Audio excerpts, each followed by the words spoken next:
हंसते गाते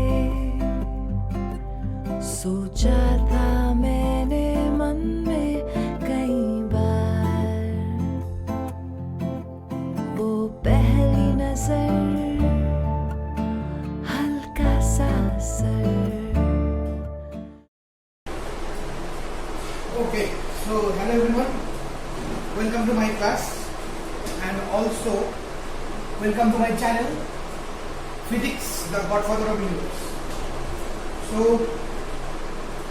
আজকে আমি মেইনলি অ্যাটমিক ফিজিক্সের উপরে আলোচনা করতে চলেছি, কারণ গতকাল যে তোমরা দেখেছো আমি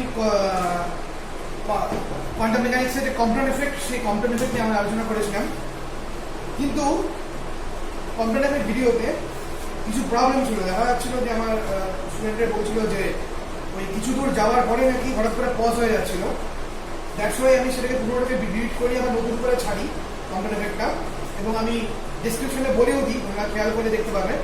আমি ডেসক্রিপশনে বলেও দিয়েছিলাম যে এখানে একটা সামান্য প্রবলেম আছে, তার জন্য আমি বলেছিলাম ডেসক্রিপশনে।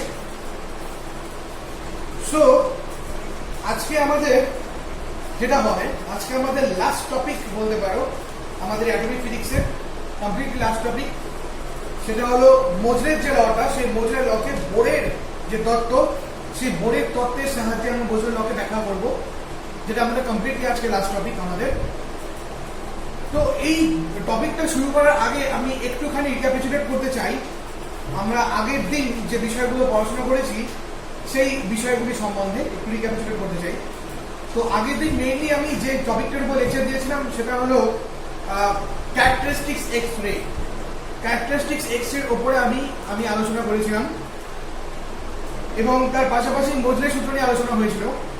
এবং এই ক্যারেক্টারিস্টিক্স এক্স এর পর থেকে আমরা দেখলাম যে মেইনলি ক্যারেক্টারিস্টিক এক্স এর ডিপেন্ড করে তুমি যে ধরনের টার্গেট দিচ্ছ তার উপরে, এবং সেখানে যেটা হয় আগের কেসে মানে নিরবিচ্ছিন্ন বা কন্টিনিউয়াস এক্স এর ক্ষেত্রে যে কন্টিনিউয়াস এক্সটা তৈরি হয় সে টোটালটা ডিপেন্ড করে এক্স এর নলে তুমি যে পোটেনশিয়াল দেবে তার উপরে, এবং সেই পোটেনশিয়ালের উপরে ডিপেন্ড করা হচ্ছে আমাদের যে ওয়েভলেন্থ, সেই ওয়েভলেন্থটা ডিপেন্ড করে।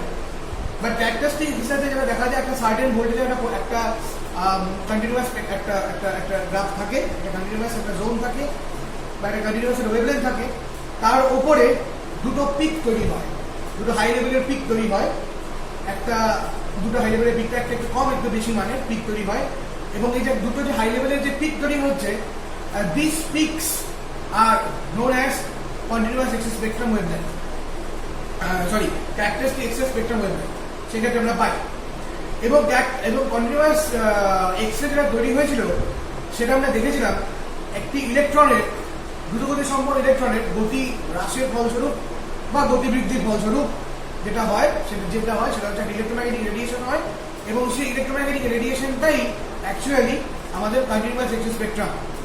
কিন্তু ক্যারেক্টারিস্টিক্স এক্স রে বেলায় আমরা দেখলাম বাইরে থেকে একটা ইলেকট্রনকে হিট করতে হয়, তুমি যে ধাতুটাকে নিচ্ছ টার্গেট হিসাবে, সে টার্গেট ধাতুটিকে বাইরে থেকে একটা ইলেকট্রনকে হিট করতে হয়, এবং যখনই টার্গেট ধাতুটিকে আমরা বাইরে থেকে ইলেকট্রনকে হিট করি তারপরে কি হয়, ডেফিনেটলি ও যে কোনো একটা শেলের ইলেকট্রনকে বার করে। সাপোজ আমি এখানে কে শেল নিয়ে ডিল করেছিলাম, তো কে শেলের একটা ইলেকট্রনকে যদি কোনো এক্সটার্নাল ইলেকট্রন বাইরে বের করে নিয়ে চলে যায়, তাহলে সেই কে শেলে একটা ইলেকট্রন অভাব থাকছে, এবং সেই অভাব পরিপূরণের জন্য কে এর পরে যে কক্ষপথ মানে এল কক্ষপথ, সেই এল কক্ষপথ থেকে কোনো ইলেকট্রন এসে যদি কে কক্ষপথের ওই অভাবকে পূর্ণ করে, তাহলে পরে এক ধরনের ইলেকট্রোম্যাগনেটিক রেডিয়েশন হয়।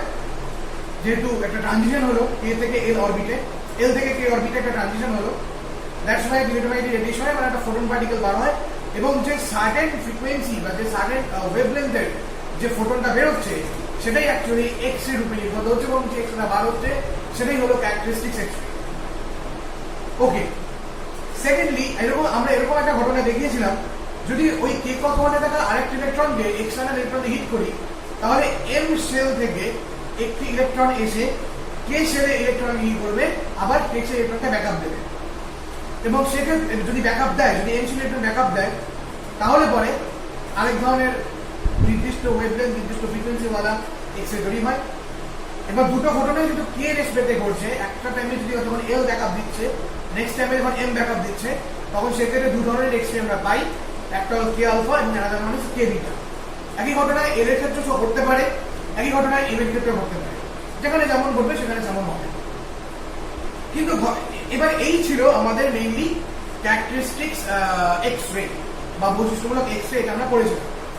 নেক্সট এই ক্যারেক্টারিস্টিক্স এক্স রে উপর বেস করে আমাদের মোজলে একটা সূত্র দেন এবং উনি কম্পাঙ্ক এবং মৌলের পারমাণবিক ক্রমাঙ্ক এবং কম্পাঙ্ক তার মধ্যে উনি একটা সূত্র দেন, যে সূত্রটা ছিল হচ্ছে root nu proportional to Z square. এই সূত্রটা উনি দেন। ওকে, এবং অবভিয়াসলি উনি ক্যারেক্টারিস্টিক্স এক্স রে নিয়ে কাজ করেছিলেন এবং তারপরে তার বেসিসে নিয়ে দেন এবং পরবর্তীতে উনি সূত্রটাকে মডিফাই করেন এবং কিছু কনস্ট্যান্ট সেখানে আসে এ এবং বি, এবং আমরা দেখতে পাই সেখানে যেটা দাঁড়ায় সেটা হলো root nu that's equals to a into z minus b। এটা একটা ফর্মুলা আছে যেখানে a আর b টা ফাইনাইট কারেকশনের জন্য আসে। এবং পরবর্তীতে উনি একটা লেখচিত্র অঙ্কন করেন, সেটা হলো নিউ আর জেড এর মধ্যে, রুট নিউ আর জেড এর মধ্যে একটা লেখচিত্র অঙ্কন করেন এবং রুট নিউ আর A, that means root nu আর অ্যাটমিক মাসের মধ্যে একটা লেখচিত্র অঙ্কন করেন এবং রুট নিউ আর অ্যাটমিক নাম্বারের মধ্যে একটা লেখচিত্র অঙ্কন করেন। অঙ্কন করে বোধ ক্ষেত্রে ইনি স্টেট লাইন পান, যে পয়েন্ট, যে প্রথমত যে কিছু পয়েন্ট পান এবং পয়েন্ট পাওয়ার পর উনি কি করেন, উনি স্ট্রেট লাইন ফিটিং করেন, আমি বলেছিলাম আগের দিন। এবং স্ট্রেট লাইন ফিটিং এর পর উনি দেখেন যে প্রথমকে মানে রুট নিউ ভার্সেস জেড যে গ্রাফটা, সেই গ্রাফে বেশিরভাগ পয়েন্টই স্ট্রেট লাইনের উপর এক্সিস্ট করে যায়, মানে একদম ঠিকঠাক ভাবে হয়। কিন্তু রুট নিউ ভার্সেস এর যে গ্রাফটা, সেখানে স্ট্রেট লাইন ফিটিং করে উনি দেখেন যে সবকটা পয়েন্ট স্ট্রেট লাইনের উপর বসে না, বেশিরভাগ পয়েন্টই স্ট্রেট লাইনের উপর বসে না। এবং সেটা তার থেকে উনি সিদ্ধান্ত নেন যে কোনো মৌলের পরিচয় তার পারমাণবিক ক্রমাঙ্কে নিহিত, পারমাণবিক ভরে নয়। যে কোনো মৌলের পরিচয় তার পারমাণবিক ক্রমাঙ্কে নিহিত, পারমাণবিক ভরে নয়। এখান থেকে উনি এই ধরনের সিদ্ধান্তে পৌঁছান। এবং আমরা যখন ক্লাস 10 পর্যায় সারণী পড়েছিলাম, তো সেই পর্যায় সারণীতে আমরা দেখেছিলাম যে পর্যায় সারণীতে কিন্তু বেশিরভাগ মৌলকে যে নির্দিষ্ট পর্যায় এবং নির্দিষ্ট শ্রেণীতে রাখা হয়েছে, সেটা কিন্তু গোটাটাই পারমাণবিক ক্রমাঙ্কের বেসিসে, পারমাণবিক ভরের বেসিসে নয়। কারণ যদি পারমাণবিক ভরের বেসিসে গল্প হয় ব্যাপারটা, তাহলে কিন্তু আইসোবার তোমাকে ডিস্টার্ব করবে। কারণ আইসোবারে যেটা হয়, আইসোবারে কিন্তু পারমাণবিক ক্রমাঙ্ক আলাদা হয়, ভর সংখ্যা একই থাকে। তো সেই ক্ষেত্রে ভর সংখ্যা দিয়ে, অ্যাটমিক নাম্বার দিয়ে তোমার যে কোনো অ্যাটমকে ডিটেক্ট করা টু টাফ হয়ে যাবে, যেটা তোমার অনেক ইজি হয় অ্যাটমিক নাম্বার দিয়ে ব্যাপারটাকে বোঝানো। তো এই ছিল আমাদের last day topic, characteristics X-ray spectrum, তার generation, what is characteristic X-ray, তার গ্রাফ আমরা দেখেছিলাম। এবং তার পাশাপাশি যেটা আমরা দেখেছি সেটা হলো মোজলে ল এবং মোজলের যে সিদ্ধান্ত এক্সপেরিমেন্টের মধ্য দিয়ে, সেই সিদ্ধান্তগুলোকে আমরা দেখেছি। তো আজকে আমি মেইনলি যেটা করাবো সেটা বোর হাইপোথিসিস অনুযায়ী এই মোজলে লয়ের ব্যাখ্যা। So let's start. দেখো বোর্ডে আমি কিছু জিনিস লিখবো, তো শুরু করা যাক।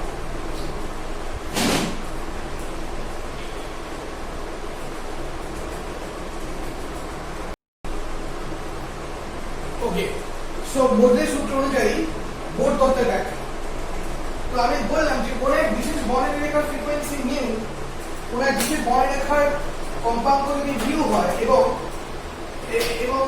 ওই মৌল যে বর্ণরেখা তৈরি করে তার যদি অ্যাটমিক নাম্বার যদি জেড হয়, তাহলে পরে আমরা দেখতে পাই root nu that's equals to a into z minus b। তাহলে দেখা যায় root nu that's equals to a into z minus b। এবার বোথ সাইডে স্কয়ার করলে পরে nu equals to a1 square z minus b whole square. এবার এই a1 স্কয়ারটা itself আ constant, এটাকে আমি a1 নাম দিলাম সুবিধার্থে, ইনটু z মাইনাস b তার হোল স্কয়ার। ঠিক এই ছিল আমাদের ফাইনাল মোজলে ল। এই ছিল আমাদের ফাইনাল মোজলে ল। এবার ঘটনা হচ্ছে মোজলে ল, আমরা জানি মোজলে লটা মেইনলি যেটা হয়, মোজলে লটা মেইনলি এই যে ক্যারেক্টারিস্টিক্স এক্স-রে, এই যে বৈশিষ্ট্যমূলক এক্স-রে, এই বৈশিষ্ট্যমূলক এক্স-রে কে নিয়ে কিন্তু মোজলে লটা থাকে। এবার এই যে বৈশিষ্ট্যমূলক এক্স-রে তারা বিভিন্ন সেলে হয়, কে সেল, এল সেল, এম সেল, বিভিন্ন সেলে হয় এবং সেই অনুযায়ী তাদের এক একজনকে এক এক রকম নামকরণ করা। যেমন আমরা যদি কে সেলের ক্ষেত্রে দেখি, তাহলে কে সেলের ক্ষেত্রে আমরা 4 ধরনের বৈশিষ্ট্যমূলক এক্স-রশ্মি বর্ণালী পাই। ওকে, একটা হচ্ছে কে আলফা, একটা হচ্ছে কে বিটা, একটা হচ্ছে কে গামা, একটা হচ্ছে কে delta.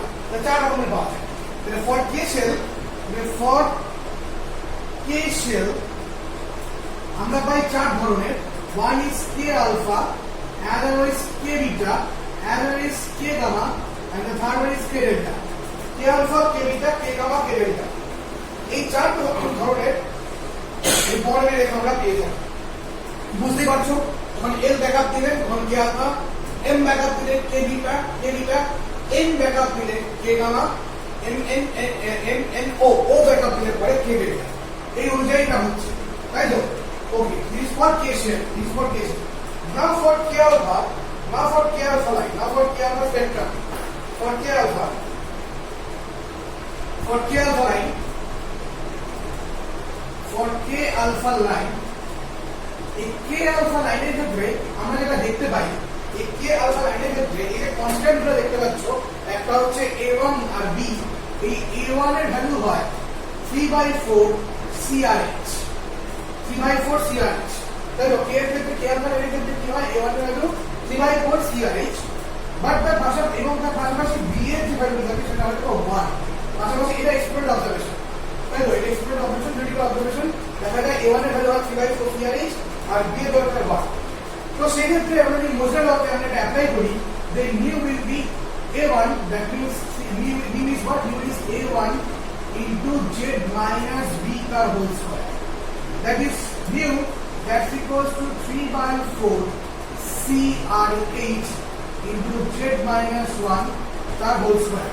Into Z minus 1 ka whole square. So mu that's equals to CRH Z minus 1 তার হোল স্কয়ার। এবারে 3/4 টাকে আমি এরকম লিখতে পারি, that is 1 minus 1/4। 3/4 টাকে আমরা 1 minus 1/4, 1 minus 1/4। আরেকটা যদি মডিফাই করি, so mu that's equals to CRH Z minus 1 এর হোল স্কয়ার। 1 টাকে রাখা যায় 1/1 স্কয়ার আর 4 টাকে রাখা যায় 1/2 square. Let this equation number 1, let this equation number 1, 1/1 square minus 1/2 square. This is new. অপরদিকে বোরের তত্ত্ব অনুযায়ী, অপরদিকে from Bohr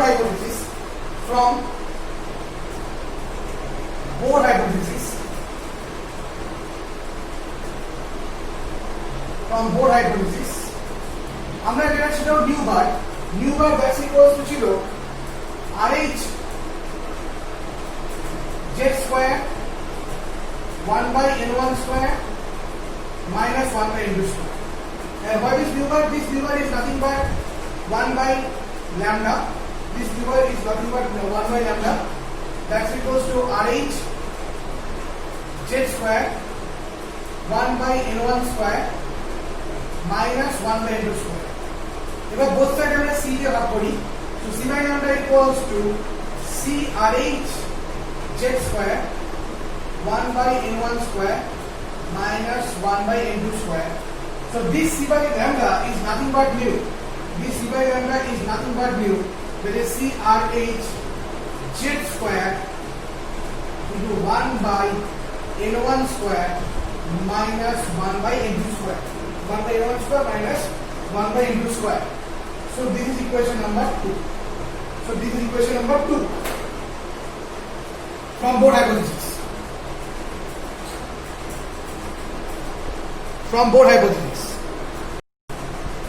Now তো এরা বুঝতে পারবে।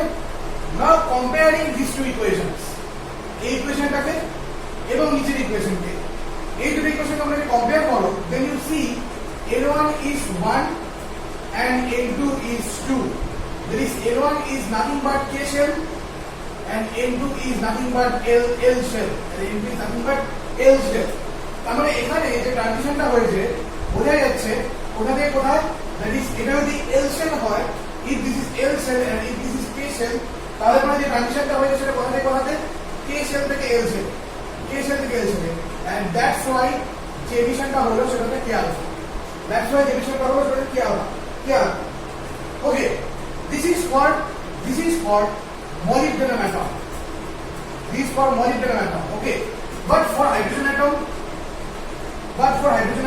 what happens? The hydrogen atom is when K shell থেকে L shell transition হয়ে যাবে, hydrogen atom যখন L shell থেকে K shell যখন transition হয়, তখন কি ধরনের সিরিজ তৈরি হয়? লিম্যান। তখন কি ধরনের সিরিজ তৈরি হয়? তাহলে লিম্যান সিরিজ তৈরি হবে। ব্যাপারটা পার্থক্যটা খেয়াল করো, ভারী মৌল যেহেতু মলিবডেনাম ভারী মৌলের ক্ষেত্রে যখন এই K shell থেকে L shell এ ট্রানজিশন হচ্ছে, তখন এটা হচ্ছে K alpha X shell। কিন্তু এটা হচ্ছে hydrogen atom, means for hydrogen atom. কারণ আমরা যদি বোর হাইপোথিসিস হাইড্রোজেন বা হাইড্রোজেন লাইক অ্যাটমের ক্ষেত্রে প্রযোজ্য, তো হাইড্রোজেন বা অ্যাটমের ক্ষেত্রে যখন এল শেল থেকে কে শেলে ইলেকট্রনের ট্রানজিশন হয় তখন আমরা কি পাই, তখন আমরা বন্ডেড এরিয়া পাই, তখন আমরা যেটা পাই সেটা হচ্ছে লিগ্যান্ড সিরিজ, তখন আমরা লাইগেন্ড সিরিজ পাই সেক্ষেত্রে লাইগেন্ড সিরিজ পেয়ে গেছি সেক্ষেত্রে। কিন্তু ঘটনাটা যদি একটু ভালো করে খেয়াল করো, একটা জায়গা থেকে তারতম্য দেখা যাচ্ছে, this is Z-1, this is Z।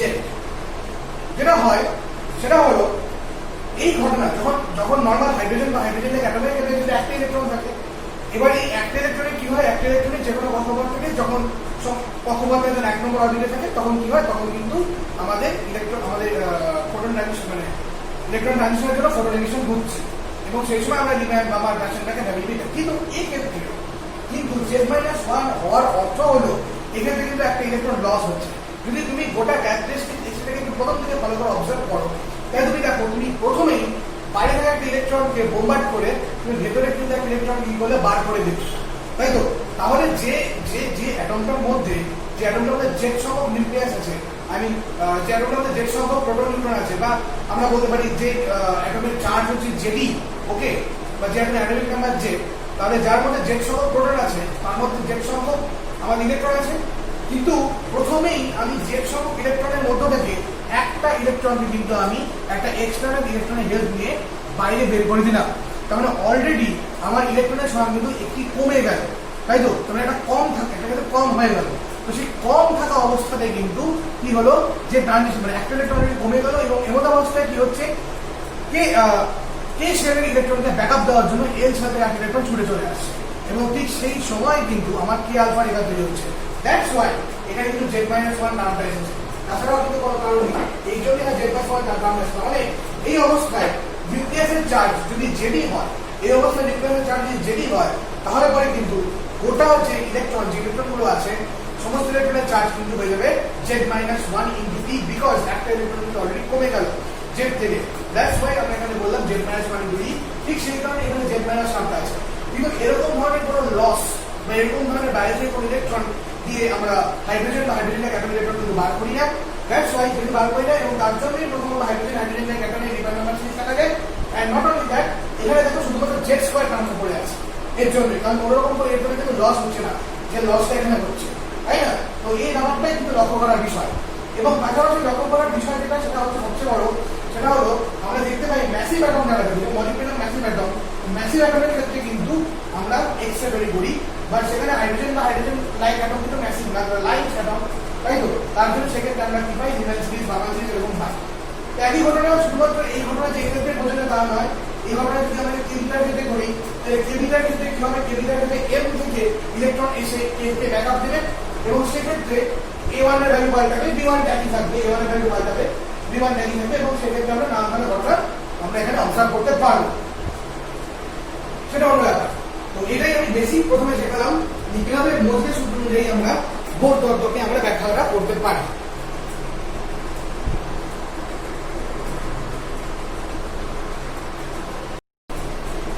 ওকে, এবার যেটা মোস্ট ইন্টারেস্টিং পার্ট, সেটা হলো মোজলের সূত্র অনুযায়ী কে শ্রেণী এবং এল শ্রেণী যে বর্ণালী রেখা, সেই কে শ্রেণী এবং এল শ্রেণী বর্ণালী রেখা আমরা কম্পাঙ্কের মান ক্যালকুলেট করব। তো ফার্স্ট আমরা আসি কে শ্রেণী।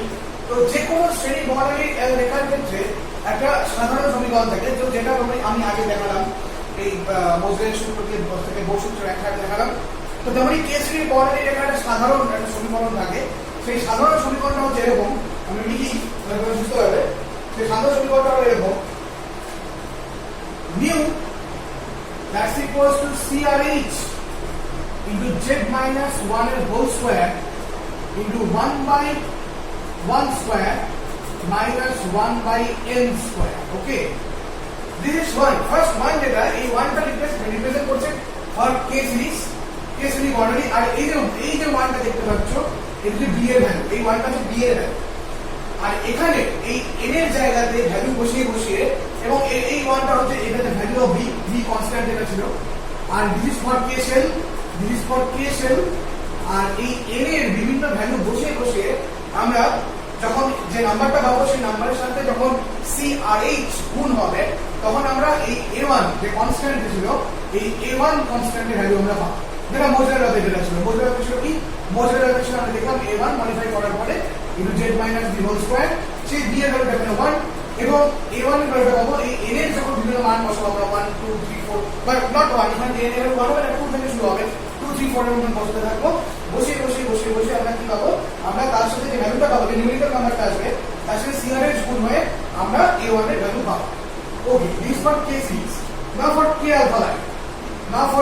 আলফা লাইন এবার k আলফা লাইনের ক্ষেত্রে k আলফা লাইনের ক্ষেত্রে আমরা যেটা জানি k আলফা লাইনের ক্ষেত্রে যে n2 যে থাকে বা n জানি যাই বলুন না কেন এই n এর ভ্যালুটা কত হয় 2 হয় এই n এর ভ্যালু যদি 2 হয় then you will be what CRH into z minus 1 তার whole square 1 by 1 square is 1 minus 1 by 2 square that is 4 so mu that will be 3 by 4 CRH into z minus 1 whole square 3 by 4 CRH into z minus 1 whole square okay so এটা হচ্ছে আমাদের k সিরিজের এবং k alpha লাইনের frequency k alpha লাইনের বর্ণনীয়টা frequency আমরা এটা পাবো and not only that আমরা যদি কম্পেয়ার করি এই মেইন ইকুয়েশন যেটা ছিল আমি লিখে নিয়ে বুঝে দিলাম আমি that is a1 into z minus b whole square তো এর সাথে যদি কম্পেয়ার করি then what we get then a1 that's equals to 3 by 4 CRH সেটা a1 এর যে ভ্যালুটা পাওয়া যায় সেটা হলো 3 by 4 CRH this for k alpha line now for k beta line now for k beta line তো k beta লাইনের ক্ষেত্রে আমরা যেটা দেখি সেটা n এর ভ্যালু কত হয় 3 হয়ে যায় কারণ k beta টা কি হয় k beta টা আসে m থেকে m এর ইলেকট্রন যখন k ইলেকট্রনকে ব্যাকআপ দিতে আসে তখন k beta লাইনটা তৈরি হয় এটা আমরা জানি তো সেক্ষেত্রে নিমের যে ভ্যালুটা দাঁড়ায় সেটা হলো CRH z minus 1 এর whole square 1 by 1 square 1 minus 1 by 3 square হচ্ছে 9 1 by 3 square হচ্ছে 9 okay so mu that's equals to 8 by 9 CRH z minus 1 the whole square 8 by 9 CRH z minus 1 whole square এবার যদি compare করি আবার আমরা এর সাথে দেন এটা হচ্ছে k beta লাইন সেই k beta লাইনের ফ্রিকোয়েন্সি এবার যদি কম্পেয়ার করি then what we get a1 equals to 8 by 9 CRH a1 equals to what 8 by 9 CRH এটা হলো k beta লাইনের ক্ষেত্রে আমরা যে a1 সেটা আমরা পেলাম this for k series তো k সিরিজের যে কম্পাঙ্ক k সিরিজের আমরা ফ্রিকোয়েন্সিকে আমরা এভাবে মেজার করতে পারব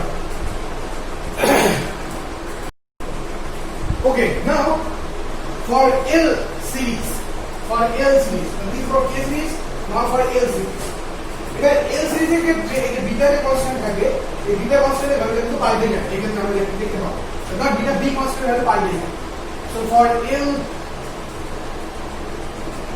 series so এই L সিরিজের ক্ষেত্রে আমরা যেটা দেখতে পাই এই যে নিউ যে থাকে যে জেনারেল ইকুয়েশন যেটা হয় সেটা হলো CRH into z minus 7.4 third square z minus 7.4 third square and definitely for k this is 1 by 2 square minus 1 by n square this is k series so this is the value of b obviously this is the value of b and this 2 is for L series by L shell this 2 is for L shell এবং n এর বিভিন্ন value পাল্টা মানে n 3 থেকে শুরু হবে এবং সেই ভ্যালু বসিয়ে তার সাথে CRH গুণ করব তখন আমরা যেটা পাবো সেটা হলো a1 এর value now for L alpha line for L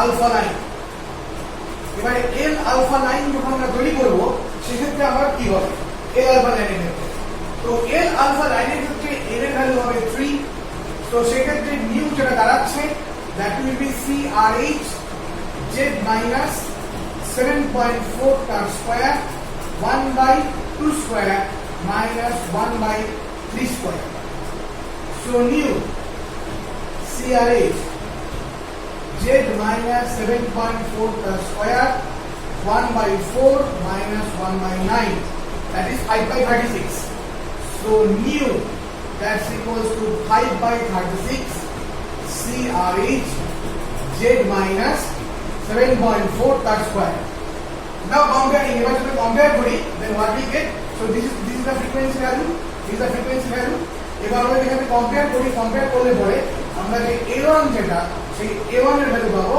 5 by 36 CRH a1 এর ভ্যালু কি পাবো 5 by 36 CI. This is for L alpha. Okay. For L alpha. Now for L beta line. For L beta line. Now for L beta line. এবারে L beta লাইনের ক্ষেত্রে যে new হবে সেই new এর ভ্যালু কি হবে? সেই নিউ এর ভ্যালু হবে CRH Z minus 7.4 এর whole square 1/2 square minus 1/4 square. Okay, so 1/2 square minus 1/4 square. So after calculation, mu will be 3/16 CRH Z minus 7.4 whole square. This is the value of mu. This is the value of mu. And here the value of A1 that will be 3/16 CRH. 3/16 CRH. Comparing 3/16 CRH. Okay, fine. So this is the L series. এটা হলো L series আর K series এর ক্ষেত্রে আমরা মোজলের ল অনুযায়ী আমরা কি বের করতে পারলাম? আমরা বের করলাম হচ্ছে আমাদের বিভিন্ন রকম ফ্রিকোয়েন্সিটা বার করতে পারলাম। দেখে নাও, ভালো করে দেখে নাও গোটা ক্যালকুলেশনটা। Take your time.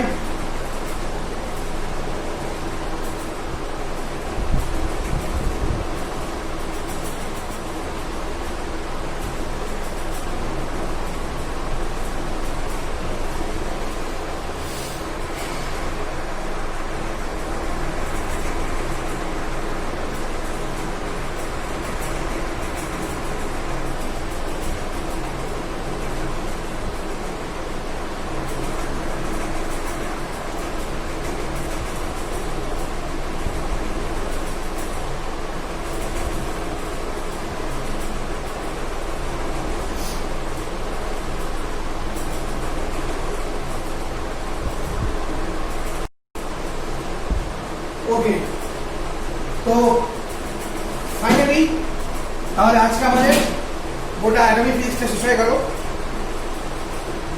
মোদ্দা কথা বলতে গেলে এক কথাতে আমাদের গোটা মডার্ন ফিজিক্সটাই শেষ। অ্যাটমিক ফিজিক্সটা হয়ে গেল আমাদের প্রায় গোটা মডার্ন ফিজিক্স শেষ।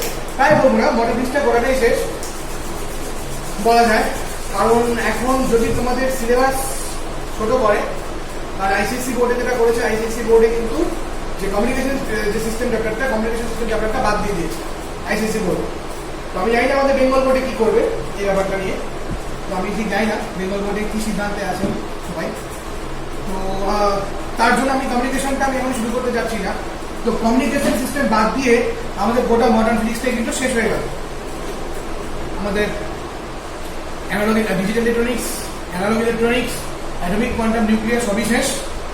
শুধুমাত্র আমি নিউক্লিয়ার থেকে এখনো অব্দি কোনো নিউমেরিক্যাল প্রবলেমস করাইনি। অ্যাটমিক থেকে অল্প কয়েকটি করিয়েছি, কোয়ান্টাম থেকে কোনো করাইনি। তো আগামী উইকে আমি ভেবেছিলাম যে ইলেকট্রোস্ট্যাটিক্সের উপর শুরু করবো, কিন্তু আমি এখনই এই আগামী উইকে আমি ইলেকট্রোস্ট্যাটিক্সটা এখন শুরু করবো না। আমি আপাতত তোমাদের আগামীকাল থেকে অ্যাটমিক আর নিউক্লিয়ারের উপরে কিছু প্রবলেমস করা, শুধু প্রবলেমস। এটা হবে অ্যাটমিক আর নিউক্লিয়ারের উপর, sorry not atomic nuclear, atomic আর কোয়ান্টামের উপর শুধু কিছু নিউমেরিক্যাল প্রবলেমস করাবো, আর এছাড়া কিছু হবে না। আর তারপর এই নিউমেরিক্যাল প্রবলেমসগুলো হওয়ার পর তারপরে আমি নিউক্লিয়ারের উপর বানাবো। মোটামুটি ধরো অ্যাটমিক আর নিউক্লিয়ারের উপর নিউমেরিক্যাল প্রবলেমস করতে 2 দিন লাগবে, কালকে পরশু সোমমঙ্গল হিসাব দেওয়া বলে। নিউক্লিয়ারের উপর করতে মোটামুটি 2 দিন বা 1 দিন, আমি এক্সট্রিমলি 2 দিন করি। তাহলে হচ্ছে বৃহস্পতি, তাহলে সোমমঙ্গল বুধ বৃহস্পতি, বা বুধ সোমমঙ্গল বুধ বা বৃহস্পতি যাই ধরে কেন। তাই 4 দিনের মধ্যে নিউমেরিক্যাল প্রবলেমস করলে পরে আমাদের সপ্তাহ শেষ হয়ে যাচ্ছে, কভার হয়ে যাচ্ছে। কারণ অ্যানালগ ইলেকট্রনিক্স থেকে নিউমেরিক্যাল প্রবলেমস পেয়ে আসে না, টুকটাক কতগুলো আছে। আলফা বিটা সংক্রান্ত অঙ্ক আছে, যেরকম আমি তোমাদের দেখেছিলাম যে beta equals to alpha by 1 minus alpha. এখানে আলফা বলে দেয়, বিটা বলে দেয়, আলফা বের করতে পারে, বা আলফা বলে দেয় বিটা বের করতে পারে। এর বাইরে এছাড়া আর কোনো রকম কোনো অঙ্ক ওই অ্যানালগ ইলেকট্রনিক্স থেকে অন্তর্পক্ষে আসে না। নিউমেরিক্যাল প্রবলেমস মেইনলি আসে এই চ্যাপ্টার থেকে, কোয়ান্টাম, অ্যাটমিক আর নিউক্লিয়ার থেকে। তো আগামীকালকে আমি কোয়ান্টাম আর অ্যাটমিকের উপরে কিছু আমার প্রবলেম শিট রেডি হয়ে গেছে। একটা সেট রেডি হয়ে, 2টো প্রবলেম শিট করাবো আমি। একটা প্রবলেম শিট হয়ে গেছে, একটা যে প্রবলেম শিটটা প্রথমে করাবো সেটা একটু মাঝারি লেভেলের, তারপর একটা হাই লেভেলের করাবো, CBSE standard, ICSE standard, joint standard, এরকম টাইপের করাবো। যেটা পরের দিন হবে, মানে মঙ্গলবার দিন করাবো আমি। আর আগামীকালকে আমি করাচ্ছি হচ্ছে যেটা মাঝে লেভেলে মোটামুটি জয়েন্ট স্ট্যান্ডার্ড বলতে পারবো, আমাদের ওয়েস্ট বেঙ্গল বোর্ডে বা তোমাদের টেক্সট বুকে কিছু অঙ্ক আছে সেরকম টাইপের কিছু অঙ্ক আমি করাবো। এটা মেকানিক্যাল করার জন্য 10টা প্রবলেম করাবো, তারপরের দিনে 10টা করে প্রবলেম করাবো, 10টা ভ্যারাইটিস টাইপের অঙ্ক করাবো।